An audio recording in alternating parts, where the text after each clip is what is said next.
Bonjour les gens, aujourd'hui on va faire quelque chose d'un petit peu inhabituel, bien que ce ne soit pas la première fois que je jette un coup d'œil sur un projet créé à l'occasion d'une Ludum Dare. Donc pour ceux qui ne savent pas ce que c'est une Ludum Dare, je sais jamais d'ailleurs comment ça se prononce, si c'est Ludum Dare, Ludum Dare, peu importe.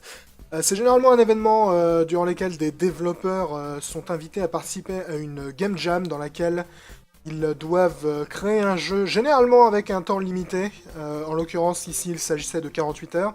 Et généralement également avec un thème particulier. Et ici, il s'agissait de une arme non conventionnelle. Donc c'était ça le thème. Il fallait créer un jeu en 48 heures sur le thème une arme non conventionnelle. Et la raison pour laquelle j'ai voulu jeter un petit coup d'œil à ce projet qui s'appelle Badass Inc., c'est déjà qu'il a été créé par le même créateur que l'un des derniers projets auxquels j'avais jeté un petit coup d'œil en vidéo, qui était Chipset Zero, qui était, il me semble, lors de la Ludum Dare 30, alors que celle-là c'était la 32.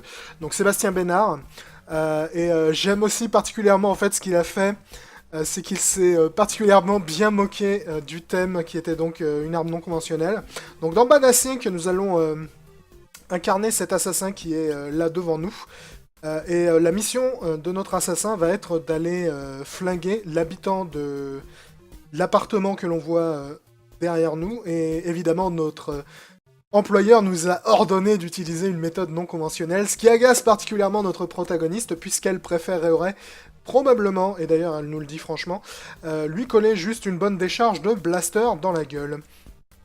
Donc comme vous pouvez le voir, le jeu se présente avec des graphismes pixelisés relativement stylés. Alors évidemment, vu que le projet a été créé en 48 heures, vous attendez pas une durée de vie de psychopathe, hein, la vidéo sera probablement très très courte. Cela dit, je trouve que vis-à-vis de la durée qui leur a été donnée pour fabriquer ce projet, le prototype est quand même super impressionnant. Donc voilà, là, notre protagoniste est en train de nous indiquer qu'il faut que notre cible meure d'une manière non conventionnelle. Et d'ailleurs, le jeu se moque vraiment pas mal de ça. Donc là, par exemple, What the fuck did they mean by unconventional? Donc elle a pas l'air d'être très fan de cette idée. Donc on sent que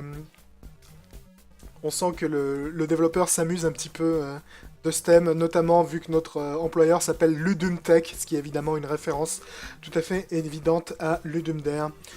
Donc voilà, il va falloir que je trouve un moyen de résoudre ma mission de manière non conventionnelle. Donc comment est-ce que ça fonctionne, Badass Inc? C'est très simple, on dirige notre petit assassin qui est visiblement accro à la nicotine avec les flèches et on peut en fait interagir avec tous les éléments du décor qui sont pointés lorsqu'on s'en approche grâce au bouton espace. Et en fait le jeu se présente un peu comme un point and click. Vu que l'on va plus ou moins y évoluer, un petit peu comme dans ces bons vieux jeux d'aventure d'antan. Donc là, par exemple, si je veux interagir avec la fenêtre, j'appuie sur espace, je peux regarder la fenêtre. J'ai l'impression qu'il y a quelqu'un à l'intérieur. Nu, relativement beau, mais pas vraiment ma cible, ok. Je peux évidemment interagir avec les choses et je peux combiner avec les éléments que je peux avoir ramassés auparavant. Donc c'est comme ça que je peux voir tout ce que je peux faire. Et évidemment, lorsque je m'approche des objets, vous pouvez voir, il y a une espèce de petit aura bleu qui apparaît pour m'indiquer que cet objet est interactif. Donc là, on va essayer d'utiliser la porte de l'appartement. Devine quoi, elle est verrouillée. Je déteste lorsque ça arrive. Cela dit, il y a un pad de sécurité sur le côté, donc on va essayer d'utiliser ça. Je peux pas le forcer et je déteste l'admettre. J'aime beaucoup le ton qui a été employé sur le jeu, il est vraiment assez drôle. J'ai besoin d'une carte, ou d'un multipass, ou d'une bombe. Et un rat est visiblement noyé à l'intérieur du pot de peinture. Silver Mist, jolie couleur. On va regarder la lumière. Une grosse partie de mon travail consiste à éteindre les lumières, généralement avec une arme. Tu crois vraiment que les clés de l'appartement sont cachées derrière la lumière? Vous avez trouvé les clés de l'appartement derrière la lumière. Voilà, donc là, une fois de plus, on casse un petit peu le quatrième mur, pour ceux qui connaissent un peu cette expression. C'est tellement cliché. Donc on va pouvoir combiner la carte d'accès, voilà, avec le pad de sécurité, pour entrer dans l'appartement. Voilà, donc je peux pas tuer ma cible avec mon flingue, vu que, évidemment, comme je vous le rappelle, le thème était une arme non conventionnelle. Donc il va falloir que je trouve une autre méthode. Donc là, par exemple, elle dit, je suppose que je pourrais l'enfermer à l'intérieur de son propre appartement et le laisser mourir de faim. Ou alors je pourrais empoisonner sa nourriture et verrouiller toutes les portes de sortie. On dirait que c'est le pire plan que j'ai jamais eu. C'est parti. Donc on va commencer à explorer l'appartement de notre cible, donc on peut évidemment regarder tout. Voilà, donc là-dessus il y a du riz, du poulet, du café et 2 tasses, c'est froid. On peut allumer la lumière. Alors que j'allume la lumière, j'entends un bruit qui vient de la salle de bain. Oh! Un policier. Donc là on va découvrir le système de combat du jeu, qui rappelle un peu Flashback honnêtement. Je pense que c'est tout à fait volontaire d'ailleurs.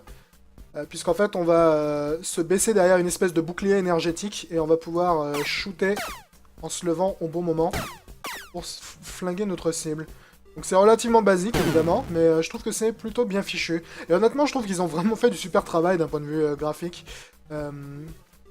Malgré le fait que ça a été créé en 48 heures. Être un badass avec un flingue, check. Ce n'était pas ma cible, étrange. Voilà, donc là je continue d'explorer la cuisine. Ok, donc l'évier est tout à fait propre. Ok, ce serait très utile si mon prochain contrat était un hamster. On va voir ce qu'il y a dans le frigo. Ma cible a storé suffisamment de nourriture pour un mois à l'intérieur de ce frigo. Continuer d'explorer l'appartement. Ok, donc cette armoire a dû être vachement chère et elle est assez grande pour cacher un corps, ce qui est toujours une bonne chose. Ok.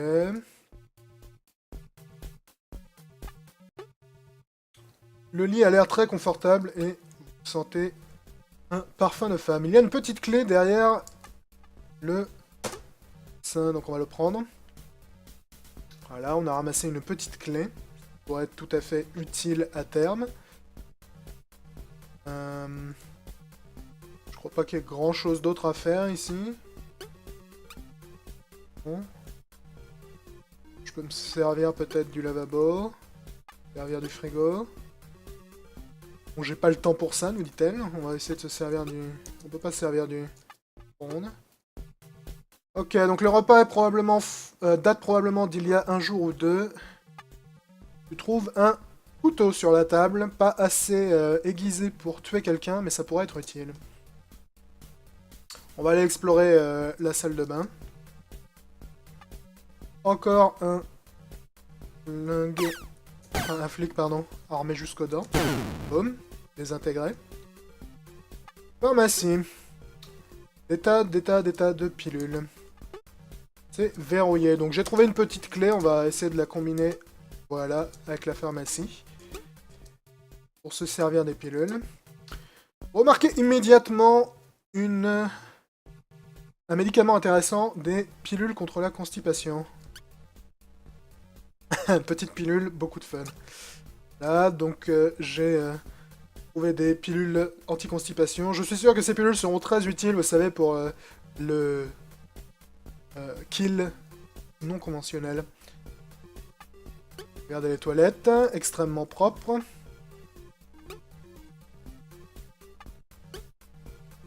Quelqu'un s'est rasé là. La douche, c'est quelque chose de très très cher, si seulement j'en avais une. Oh, attends, j'en ai une, fort bien. Là, nous avons des fusibles. Tous les circuits qui contrôlent les portes et les fenêtres. Si tu veux tuer quelqu'un, c'est probablement un bon endroit où commencer. Donc on va essayer de couper les fusibles, parce qu'une fois de plus, je vais essayer de l'enfermer chez lui. J'ai besoin d'un tournevis ou de quelque chose pour ouvrir cette porte. Donc on va se servir de notre couteau qui n'est pas assez aiguisé, mais qui peut servir de tournevis. Voilà, on ouvre. Et on va désactiver les fusibles afin que notre cible soit enfermée à l'intérieur. Et encore un flic.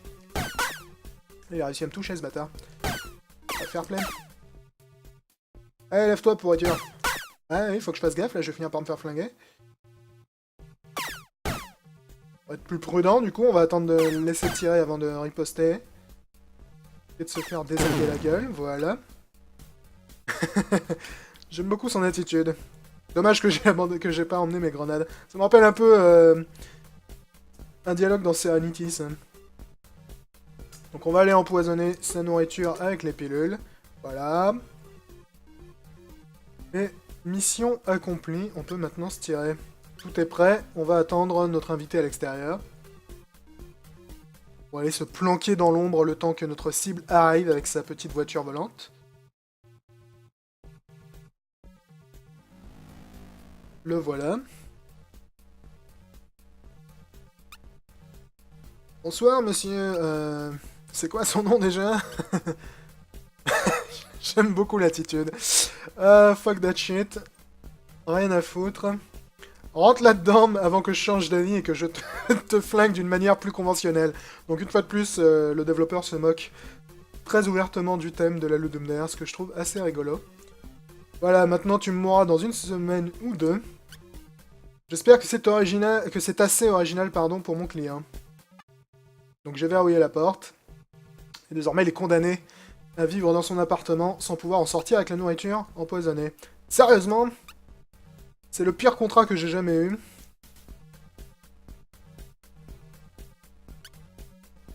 Ok, donc là elle a fait fuck, elle est en train de changer d'avis. Et du coup elle rentre à l'intérieur. Room service. Et elle lui colle deux bastos dans la gueule. Les vieilles méthodes sont toujours les meilleures.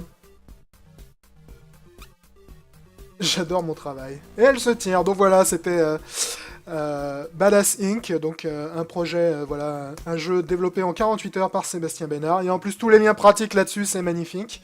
Je placerai évidemment un lien sous la vidéo au cas où vous vouliez vous-même aller jeter un petit coup d'œil à ce prototype. Je jette assez rarement un coup d'œil honnêtement sur les jeux de la Ludum Dare en vidéo, parce que généralement ça fait des vidéos très courtes, et comme vous le savez, je suis très fan des vidéos qui durent une éternité et demie. Mais je trouvais que ce projet était à la fois suffisamment impressionnant, bien foutu, et surtout assez drôle, la manière dont le développeur s'est foutu de la gueule du thème. Donc je me suis dit que ça pourrait être intéressant de vous le montrer. Alors je sais pas s'il y a grand intérêt pour vous de le jouer maintenant que je vous ai montré un peu tout ce qu'il fallait faire, et toutes les possibilités, mais c'est vrai que c'est quand même assez impressionnant pour quelque chose qui a été réalisé en 48 heures. Donc voilà, je sais que c'est pas toujours quelque chose que je fais régulièrement de jeter un coup d'œil au projet de Ludum Dare, mais lorsqu'ils sont aussi rigolos que celui-là, pourquoi pas. Je vous rappelle, donc ce jeu a été, enfin ce prototype disons plutôt, a été créé en 48 heures lors de la Ludum Dare 32, et le thème était une arme non conventionnelle. Voilà, j'espère que ça vous a plu ou que ça vous a appris quelque chose. Ciao à tous! C'est généralement un événement durant lequel des développeurs sont invités à participer à une game jam dans laquelle ils doivent créer un jeu, généralement avec un temps limité, en l'occurrence ici il s'agissait de 48 heures, et généralement également avec un thème particulier, et ici il s'agit... Bonjour les gens, aujourd'hui on va faire quelque chose d'un petit peu inhabituel, bien que ce ne soit pas la première fois que je jette un coup d'œil sur un projet créé à l'occasion d'une Ludum Dare. Donc pour ceux qui ne savent pas ce que c'est une Ludum Dare, je ne sais jamais d'ailleurs comment ça se prononce, si c'est Ludum Dare, Ludum Dare, peu importe. Il s'agissait de une arme non conventionnelle, donc c'était ça le thème, fallait créer un jeu en 48 heures sur le thème une arme non conventionnelle, et la raison pour laquelle j'ai voulu jeter un petit coup d'œil à ce projet qui s'appelle Badass Inc., c'est déjà qu'il a été créé par le même créateur que l'un des derniers projets auxquels j'avais jeté un petit coup d'œil en vidéo, qui était Chipset Zero, qui était, il me semble, lors de la Ludum Dare 30, alors que celle-là c'était la 32, donc Sébastien Bénard, j'aime aussi particulièrement en fait ce qu'il a fait, c'est qu'il s'est particulièrement bien moqué du thème qui était donc une arme non conventionnelle. Donc dans Badass Inc, nous allons incarner cet assassin qui est là devant nous. La mission de notre assassin va être d'aller flinguer l'habitant de l'appartement que l'on voit